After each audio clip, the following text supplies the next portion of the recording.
So, para po doon sa ating mga kapatid na nasa mekanika nilang mga tahanan, na nanonood ng online, Merry Christmas po sa inyong lahat at nawa tayo po'y maranasan po natin yung joy and love that this season brings to all of us. No? Alam niyo, pag pinag-usapan po yung Kapaskuhan, ay iba-iba po yung nagiging parang response ng mga tao eh. Hindi ko po alam kung kayo po ngayon, kapag po dumarating yung Pasko, meron pa pong excitement kayo nararanasan. Meron pa po ba? Na-excite pa rin po ba kayo? Katulad namin ng mga bata pa kami. O ng mga bata pa kami, talaga na-excite kami pag darating yung Pasko eh. Kasi ibang klase po yung panahon during that time ng mga bata pa po kami. Malamig po ang panahon noon at kapag nagsasalita ka, umuusok yung yung bibig mo, no? Dahil sa lamig, no? Ngayon wala na po eh, no? Umuusok sa galit eh, no? Yung Pasko kasi, na-excite ako kasi, makakatikim uli ako ng sopas. No? Nakakatikim lang kasi ako ng sopas noon eh, pag Pasko eh. Pag Pasko rin po kasi, may dala-dala mga candy yung aking tatay, ano? Kasi meron po siya nakukuha mga candy doon sa kanilang pinagtatrabahuhan. At doon ko lamang po natitikiman yung mga candy na yun eh. Masasarap po yung mga candies. No? So, hindi ko po alam kung ano po yung nararamdaman. And special pa rin po ba yung Pasko sa atin? Special pa rin po ba? Meron pa po bang kurot sa atin kapag dumarating yung Pasko? O parang ordinaryo na lang? No? Ini-imagine ko kung halimbawa wala daw pong tinatawag na Christmas Day on December 25. No? Halimbawa, wala talagang Pasko. Hindi Pasko yung December 25. Ano kaya magiging response natin? Of course, yung December 25 will be like an ordinary day. Tama po ba? At of course, kung wala po Christmas, meron po tayong pasok. Baka wala po tayong tinatawag na Christmas vacation. And sabi nga, kapag daw po walang Christmas Day o December 25, marami daw po tayong masasave na pera kasi hindi lalabas dahil sa bibili tayo ng mga gifts. Wala rin daw po mga traffic. No? At yung po mga shopping mall ay magsasara pa rin ng alas 9. Ngayon po kasi nagsasara ng mas matagal yung mga yung mga shopping mall. Now, hindi lang po yan. Kapag wala pong Christmas na nangyari o mangyayari, wala rin po yung mga nakagawian natin during Christmas, yung mga tradition po natin na Noche Buena, yung family reunion, giving of gifts. No? At wala rin po tayong marinig ng mga bata na palaging kakanta, sa may bahay, ang aming bati. Wala nang katapusang sa may bahay eh. No? Thank you, ang babait ninyo. No? And of course, wala rin po yung mga festivities around us. Hindi tayo makakita ng mga Christmas lights, yung mga Christmas decoration, yung mga Christmas tree sa mga tahanan. And even sa mga malls, no? Na masasabi natin napakaganda ng mga makita yung mga Christmas lights. And of course, kapag wala pong Christmas, wala rin pong Christmas bonus. Tama po ba? So walang additional na pera. Now, kasama po ba ito sa mga reasons kung bakit gusto natin yung Christmas? Because we will miss all of this, yung mga tradition na ginagawa natin. Or there is more than that. No? Alam mo po, more than all of these physical activities that we will not be able to do kapag wala pong Christmas, ay meron po tayong tinatawag na spiritual activity na mamimiss po natin. Ano? And of course, that spiritual activity, of course, has something to do with the Christmas story. At pag wala daw pong Christmas story, wala daw po tayong tinatawag na true spirit of giving. Na kung saan si Mary, inoffer po niya ang kanyang sarili para magamit po ng Diyos. Yung po mga wise men, wala raw po mga wise men tayo makikita na nagbigay ng gift sa ating pong Panginoong Yesus nung siya po'y bata pa. And of course, wala po yung Father God na mag-o-offer ng kanyang only Son. Now, meron po bang significance ito sa atin kung wala daw po itong Christmas story na ito? The very significance of this ay kapag wala daw pong Christmas na nangyari, ay wala daw pong hope of salvation. Walang hope of salvation. And because wala din daw pong mangyayaring death on the cross. Kasi walang nabuhay na Kristo eh. And kapag wala daw pong death on the cross, of course, wala rin pong Resurrection Sunday na kung saan nabuhay na muli ang ating Panginoon. I do believe that you will agree with me that kailangan po natin yung Christmas. Amen po ba? Kailangan po natin yung Christmas kasi alam natin lahat, more than the example of giving, kailangan po natin ang Christmas because this is the day wherein the plan of God to man's redemption ay nag-start. No? And it was through the baby born, no? Doon po sa may born on that day that all can have access to that greatest gift na inilaan po sa atin ng ating Diyos Ama. And so Christmas story is not only the greatest story, but it is also actually the greatest display ng pag-ibig ng Diyos sa atin pong lahat. And umaga pong ito, alalahanin po natin, no? Alalahanin natin na meron pong kagalakan, yung tunay na ibig sabihin po ng Christmas at para na sa ganun magkaroon po tayo ng true reason, genuine reason kung bakit dapat tayo ma-excite kapag dumarating po yung Christmas. At babasahin po natin ang ating talata sa umagang ito, doon po sa may sulat ni San Pablo, sa may Galatians 4:4-7. Ang sabi po niya rito, "But when the time had fully come, God sent His Son, born of a woman, born under law, to redeem those under law, that we might receive the full rights of sons. Because you are sons, God sent the Spirit of His Son into our hearts, the Spirit who calls out, Abba, Father. So you are no longer a slave, but a son, and since you are a son, God has made you also an heir." So manalangin lang po tayo sandali. Ama namin sa langit, maraming salamat po at sa tuwing dumarating po yung Kapaskuhan, nagugunita po namin yung isang bagay na ginawa po, hindi lamang po sa aming mga individual lives, kundi sa buong sangkatauhan. At salamat po, Panginoon, dahil alam po namin na sa pamagitan po nito ay naranasan po namin kung gaano po kalaki yung pag-ibig mo po sa bawat isa sa amin.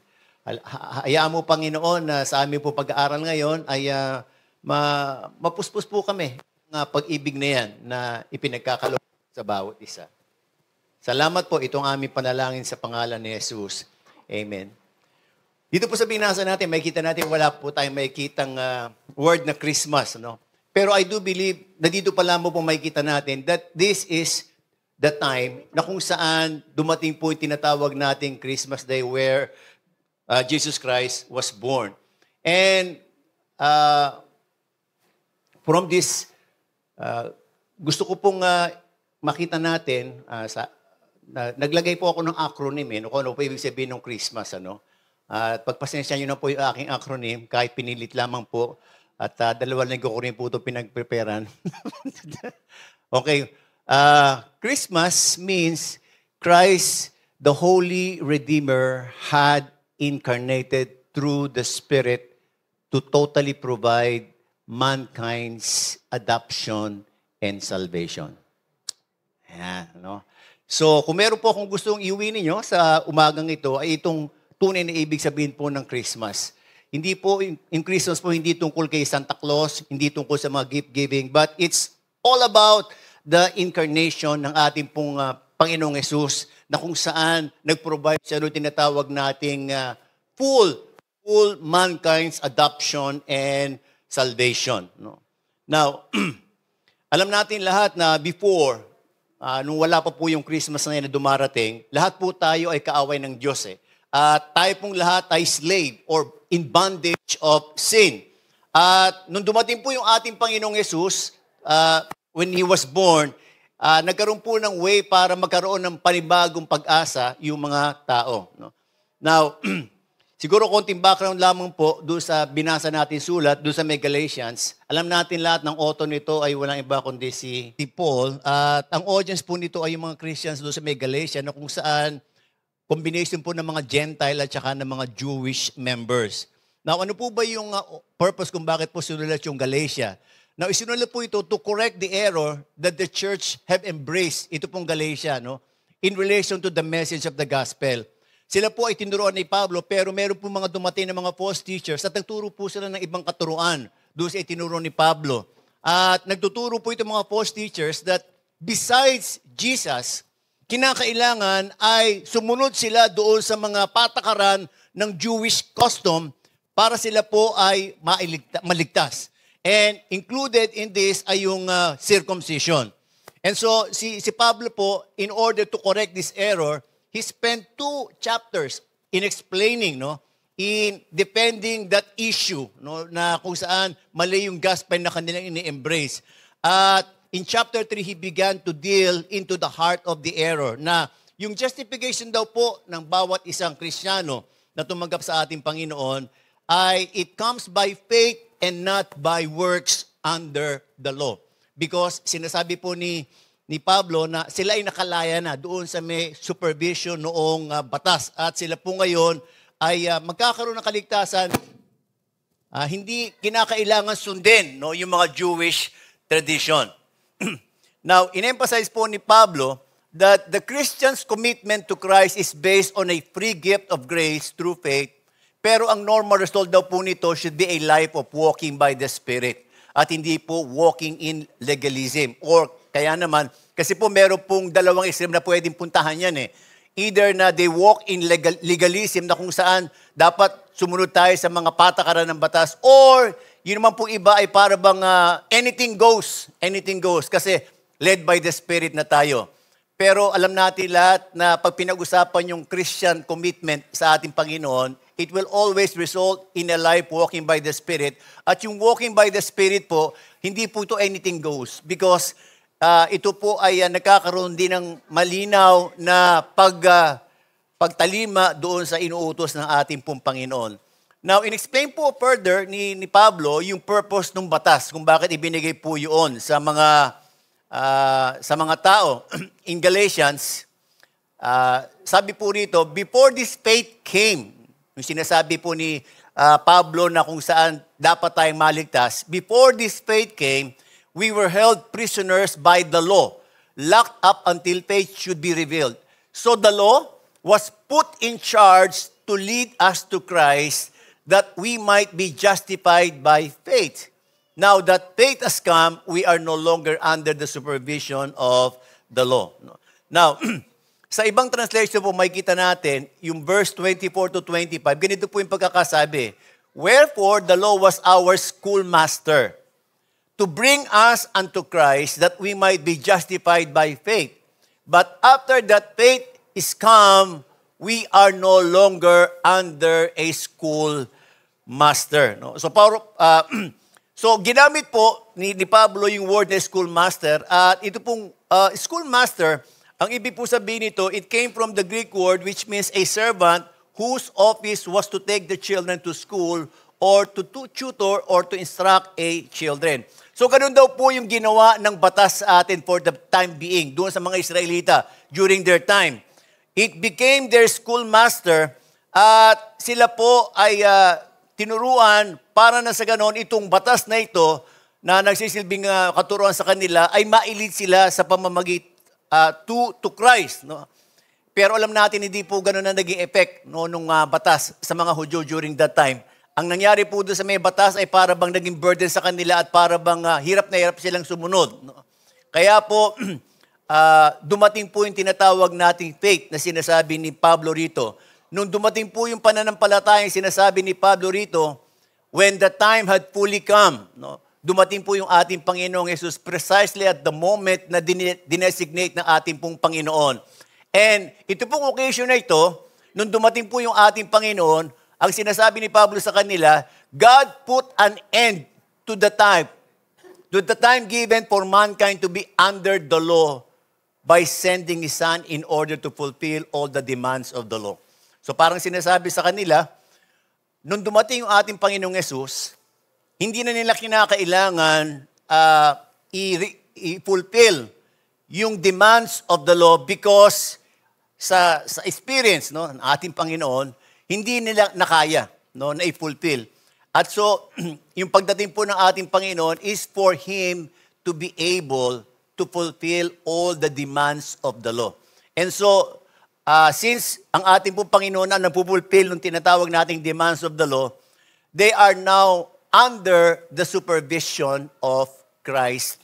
At yung kanila pong pananampalataya doon sa ginawa ng ating Panginoon, yung po yung magbibigay daan para sila po ay magkaroon ng kaligtasan na sinasabi. And so they don't need to work their way, no? Para na sa ganon sila po ay mapunta doon sa pagiging anak ng ating Panginoon.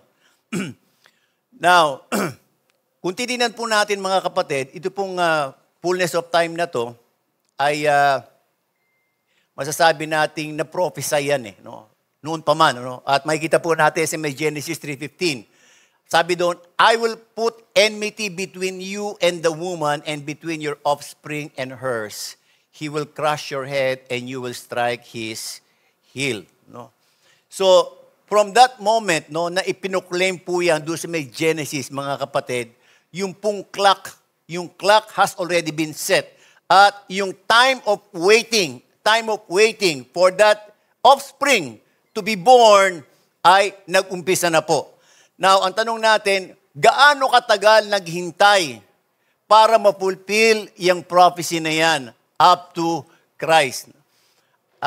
Sinabi po yan ni Matthew, doon sa may Matthew 1:17. Sabi niya rito, thus there were 14 generations in all from Abraham to David, 14 from David to the exile to Babylon, and 14 from the exile to the Christ. So from the time of Genesis 3:15 na kung saan sinabi na merong anak ng isang babae na maipapanganak, na siyang tatalo doon sa may serpent na sinasabi doon sa Genesis, ang sabi diyan, naghintay po sila ng how many generations? 14 plus 14? 28. 28 plus 14? 42. 42. Ilang years po ang isang generation, mga kapatid? How many years is one generation? 40 years. One generation is equals to 40 years. And so, kung 14 times 40, magiging 560 po yan. And since tatlo yan, so 560 times 3, 1,680 years na naghintay yung mankind para lumabas yung sinasabing offspring doon sa may Genesis 3:15. Wow! Madali ba yung paghihintay nila? Medyo matagal. No? Medyo matagal po. And, the word was very clear doon sa may prophecy, mga kapatid. He will not come as a man, but he will come as an offspring or a baby. He will be born. And so, ito pong Christmas na sinasabi natin, makikita po natin na talagang it came at the right time designated by God. No? And so, we can say that Christmas, which refers to the birth of Christ, yung offspring na sinasabi doon sa may woman, came at the right time historically. No? So, makikita po natin na pinipare po talaga lahat. No? And bakit natin sinabing historically? After the prophet Malachi gave the God's word to the Jewish people, nag-provide po yung ating Panginoon ng 400 years of silence na kung saan wala po silang narinig na salita ng Diyos galing sa ating Panginoon. No? Pero hindi po ibig sabihin nito na hindi po nag-work yung ating pong Diyos. He was very much at work. At ginamit po niya yung mga Greeks to have a common language. That's part nung masasabi po natin historical preparation na nangyari sa pagdating ng ating pong Panginoon. Nung na-conquer po ni Alexander the Great yung vast area ng European and Asian and African continents, nagkaroon po ng tinatawag nating universal language. Ang naging universal language po during that time was Greek. And so, yung Greek po became the language of writing and commerce. At by the time na ipinanganak po yung ating Panginoong Yesus, everybody knew some Greek. Ayan. And so, wherever you go, nagkakaintindihan po yung mga tao kasi karamihan sa kanila nakakaintindi ng Greek. So kahit iba-iba po yung lingwahe nila, meron silang isang common language na kung saan nagkakaintindihan sila, and that was Greek. No? Parang yung English po ngayon, hindi po ba? Kahit saan ka pumunta, di ba? Para maintindihan ka ng mga tao, para maintindihan ng mga tao, kinakailangan marunong mag-English. Kaya nga bilib na bilib sila sa mga Pilipino eh. No? So, don't you understanding? Huh? So ano po yung significance ito mga kapatid na kung saan nagkaroon ng common language? nagkaroon po ng effective way para ma-communicate to the known world yung pong message of the gospel. So, bago dumating ang ating pong Panginoon, nagkaroon po ng way by which an effective communication ay magkaroon para na sa ganon, yung message of the gospel na dadalhin po ng ating Panginoon ay marinig po ng bawat isa at lahat po ay magkaroon ng chance to hear the good news of salvation. Another thing na nangyari, after the Greeks po fell from power, it was the Romans that took place. At ginamit po ng Panginoon ang Romans through their Pax Romana. Ano po itong Pax Romana na to? Ito pong Roman Empire, ang ibig po sabihin ng Pax Romana is the peace of Rome. Now, throughout the empire, na kung saan sinakop po ng buong Rome, meron pong tinatawag na remarkable political stability. At nagkaroon po ng tinatawag nating freedom to trade and travel safely throughout the entire region na kung saan nasakop po ng buong Roman. Ano po yung nangyari? Nagkaroon po ng road system. At masasabi natin na napadali po yung tinatawag natin pag-transport ng mga tao because marami po mga road ang na-establish nitong mga Romans. Now, ano po yung significance ito mga kapatid? Bukod sa nagkaroon ng common language, nagkaroon po ng safe road system na kung saan it paved the way for the effective way of bringing the message of the gospel to any place. So pag pinag-usapan natin yung pagdating, yung sinasabi nating fullness of time, historically, mga kapatid, nagkaroon po ng common language, nagkaroon din po ng mga roads na kung saan maidadala yung message of the gospel anywhere. So that's number one. Masasabi natin kaya in the fullness of time. Christmas also came at the right time nationally. Ibig sabihin, pag sinabi natin nationally, it pertains doon po sa mga Jewish people. Dahil sa kanila po nanggaling na tribo ang ating pong Panginoong Jesus. No? So, meron pong nagkaroon po ng tinatawag nating national purity and redemption from the Jews. Kasi alam natin lahat na marami pong sumakop sa kanila. Unang sumakop sa kanila, yung Egypt, then napunta sila sa may Babylon, tapos Persia, and then Greek, and now itong Romans. No? So, hindi po natapos-tapos yung oppression nito mga Hudyo. And because of this, para ba nagkaroon sila ng klamo na kailan darating? Kailan darating yung king namin that will deliver us from these oppressors? So, kung titingnan po natin, it was during the time na dumating po yung ating Panginoong Yesus na yung pong expectation ng mga Jews sa Messiah is greater. And they needed this Messiah that they are talking about that has been prophesied to them at this desperate time. Pero sabihin natin na kahit po ganun sila ka-desperate, hindi po nila alam, God was already preparing the way. No? And so these two important aspects, no, historically and nationally, ito po yung sinasabi ni Pablo na when the fullness of time has come. So, na-prepare po yung pagdating na ating pong Panginoon. And because of this, because of those two big reasons, sinabi na po doon sa verse natin, God sent His Son. No? So, ipinadala po ng ating Diyos Ama yung kanyang anak. And yung other translation po doon sa may sent na yan is sent forth, which means to send out or away for some purpose with authority. So, hindi lamang po pinanganak randomly yung ating Panginoon. Yung kanya pong kapanganakan, meron pong purpose and with authority. At siya po ay nag-proceed from God. And, God intervened in time by sending His Son so that we might become joint heirs with Jesus Christ. No? At alam natin lahat na ang ating pong Panginoon, He was already a Son when He came into the world. No? Ang kanya pong purpose ay para tayong lahat tayong lahat ng mga nilalang ay maging adopted sons and daughters of God. No?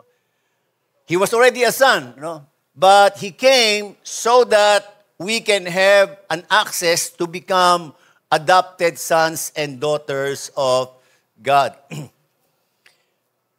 And then, ang sabi diyan, God sent His Son born of a woman. No? Yung pong sinabi ditong statement na born of a woman ay implied na po diyan that He will be born by virgin birth. Ito po isang mystery na hindi po maipaliwanag ng maraming mga theologians.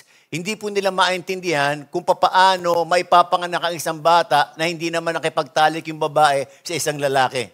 No, it's a mystery. And all we have to do is to have faith that this has happened. No? Jesus took on a human body by being born of a woman without any human help. And you know, the purpose po nitong incarnation was to show the true humanity of Jesus Christ. Kasi kinakailangan siya maging tao eh. Now, yung pong Greek term for born means to become or became. So, ang sabi po dito, Jesus came into a new state of being. He was living before in the state of being as God. No? Siya po ay Diyos. No? Pero, nung siya po ay nag-incarnate, no, nagkatawang tao, He take on the state of being as a man. So the birth of Christ is not a beginning of His life, but a becoming. No? Hindi ibig sabihin na naging bata uli, naging sanggol uli ang ating Panginoon. He just became a baby, but hindi po nawala yung kanyang talagang tunay na pagkatao, pagka-Diyos. No? And so, God sent His Son, born of a woman, at kinumpleto pa, born under the law. Ano po yung ibig sabihin nito? Of course, pag pinag-usapan natin yung born under the law, dapat Jewish din siya. Dapat Hudyo din siya. And so, he was born out of a Jewish mother. At siya po ay naipanganak sa isang town ng Israel. He was circumcised according to the customs of Israel, like any other Jewish boy. And sabi po dito, he grew up in a Jewish village in Nazareth, and he also attends yung tinatawag nilang mga local synagogue. And so in other words, ang ibig sabihin po ng Jesus born under the law, He lived His life under the law. And He was under the law, He was under the supervision of the law for 33 years. And kaya po siya nagpa-under sa law so that He will be able to fulfill all the requirements of the law. And as He fulfilled the requirements of the law, He will now be qualified to die for those who were under the law. No? So, hindi po nag-shortcut ang Diyos eh. No? Hindi po pagkapanganak niya, biglang lumaki kaagad siya. Hindi po eh. Naghintay pa ng 33 years because the 33 years na He spent it doing things under the law, fulfilling the requirement of the law. At alam po nating lahat, He lived, no? He lived a perfect and sinless life under the law. Hindi po siya katulad ng mga normal o ordinaryong taong Hudyo na kung saan ay palagi nagkakasala. He was able to fulfill ng ating pong Panginoong Yesus yung righteous requirements of the law na nag-qualify sa Kanya to become the sin sacrifice for the whole world. No? So yun po yun, mga kapatid. No? Yun po yung ginawa ng ating Panginoon. And so, makikita natin, aside from the preparation historically and nationally, ito po yung final thing, Christmas came at the right time spiritually. Kailangan po ng mga tao na tinatawag nating pag-asa, kailangan po nila deliverer na mag-aalis sa kanila from bondage. Ang akala po kasi ng mga Israelita, kinakailangan maalis sila in bondage, tong oppressor nila, yung mga physical oppressors nila. Hindi po alam ng mga Israelita that there is a much deliverance that they need, and that is spiritual deliverance from the bondage of sin, from the bondage of Satan, and from the bondage of death. No? So, ang sinabi po dito sa Galatians 4, to redeem. No? So, dumating po yung ating Panginoon at the right time in order to redeem those under the law, that they might receive the full rights of sons, because we are sons. God sent the Spirit of His Son into our hearts, the Spirit who calls out, Abba, Father. So we are no longer slave, but a son and daughter. And since we are a son, God has made us also an heir. No? So,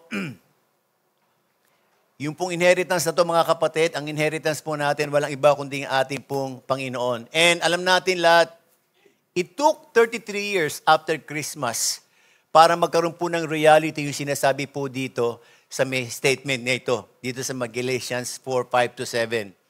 Na isa katuparan po yung redemptive plan ng Diyos after 33 years na kung saan naidaos po yung tinatawag nating Christmas, which is the birth of our Lord Jesus Christ. And it is through that adoption that we gain access to eternal life. No? So ano po yung significance ito, mga kapatid, sa ating lahat ngayon, especially kapag tayo po ay nagse-celebrate ng Christmas. No? Nung dumating po yung ating Panginoong Jesus, no, during Christmas Day, He had already provided, no, a solution for the greatest need of mankind during that present time.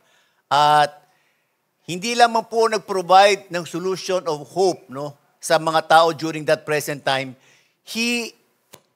The birth of Christ marks the beginning wherein binigyan po ng security yung lahat ng mankind nung tinatawag nating hope in the future afterlife.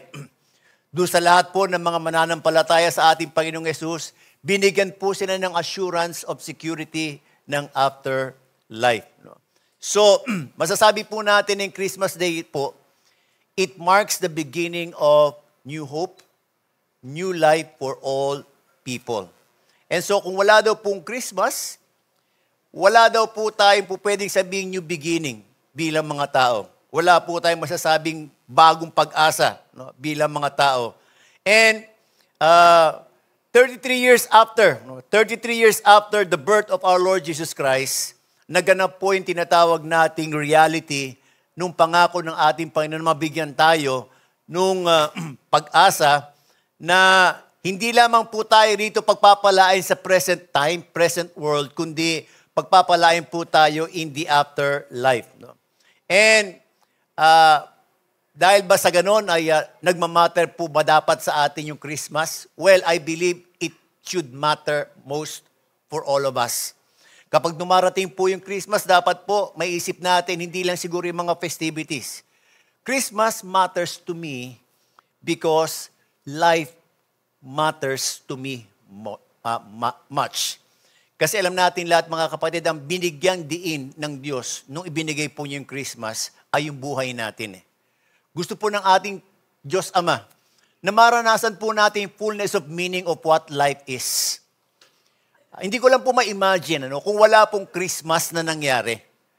Ano kayang klaseng buhay meron tayo ngayon? Hindi ko ma-imagine, mga kapatid. Buhay na wala tayong talagang tunay na pag-asa kung ano mangyayari sa atin kapag namatay tayo. No? Buhay na masasabi natin, siguro nandun yung mga layo ng lahat. No? Not even Solomon was able to experience that security and true happiness that he is looking for. Nasa kanya na po lahat yung yan ng buhay. Pero sa kanya, mga kapatid, hindi niya alam kung ano mangyayari sa kanya kapag namatay siya. Ang alam lang niya, kapag namatay ang mga tao, katulad din kung saan pupunta yung mga hayop, kung saan pupunta yung mga masamang tao, doon din pupunta yung mga tao mamamatay. He has no idea of what is life after life. Pero nung dumating po yung ating Panginoon, hindi lamang po niya nabigyan ng meaning yung tunay na ibig sabihin ng buhay, kundi naipakita po sa atin na yung buhay hindi po natatapos dito sa mundo lang. Kundi meron pa rin po tayong tinatawag na afterlife. More than anything else, mga kapatid, katulad ng sinabi ko kanina, yung pong buhay na tinatamasa natin ngayon, binigay ng ating Panginoong Jesus, ito po yung pinaka-importante sa ating Diyos. Alam po ng ating Panginoon, nung kinreate po niya tayo, He created us to live forever in eternity.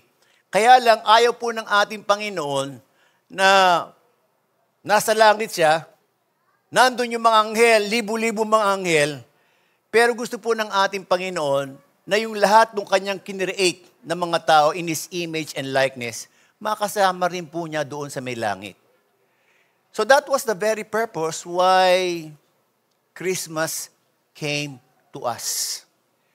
Because God desires all of us to be with Him in eternity.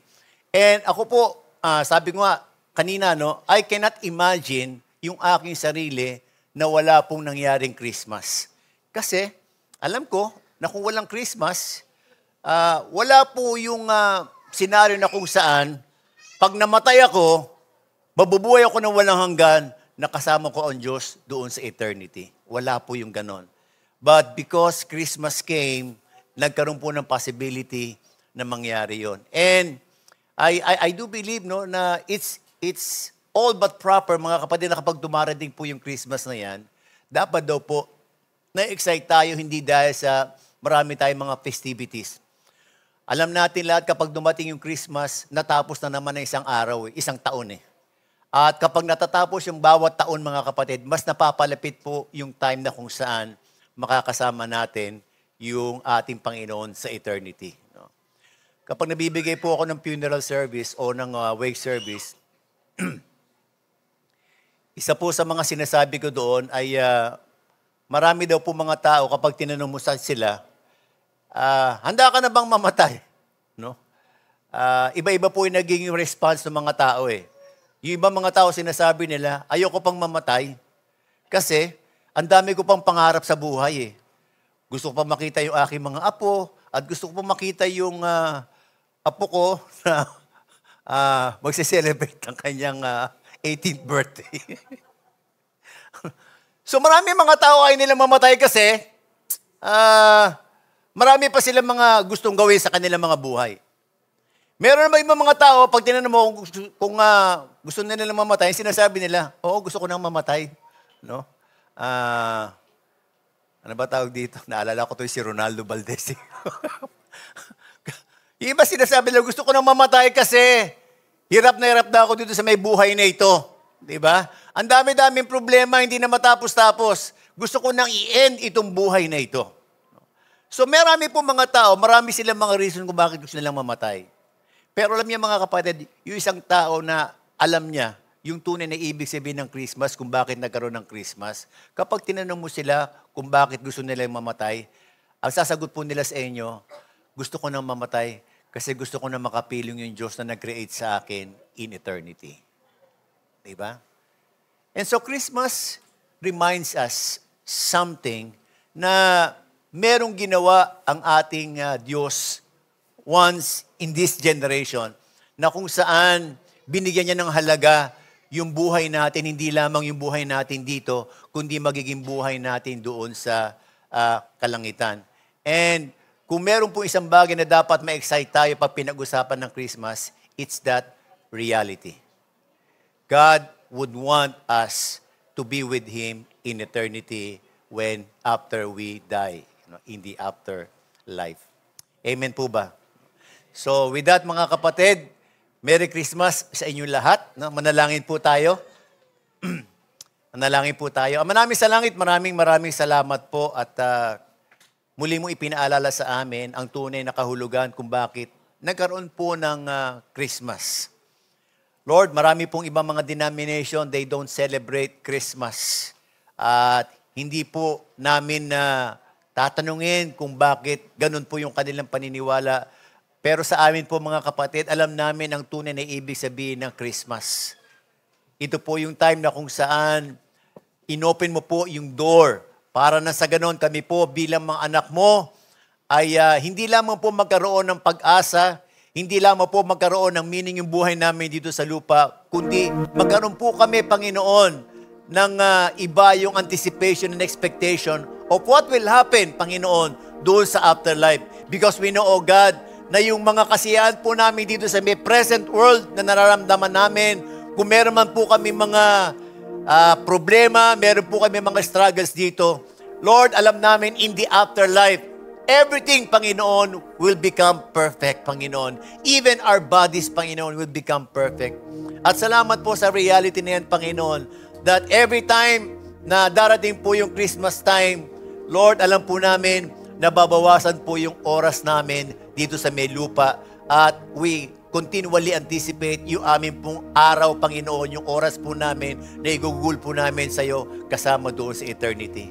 Kaya, Panginoon, hayaan mo po na sa Kapaskuhan na ito, hindi po mawala sa amin yung reality na yan at kung meron mang isang bagay na mag-excite sa amin, hayaan mo po yung pong bagay na kung saan makakasama ka po namin doon sa eternity.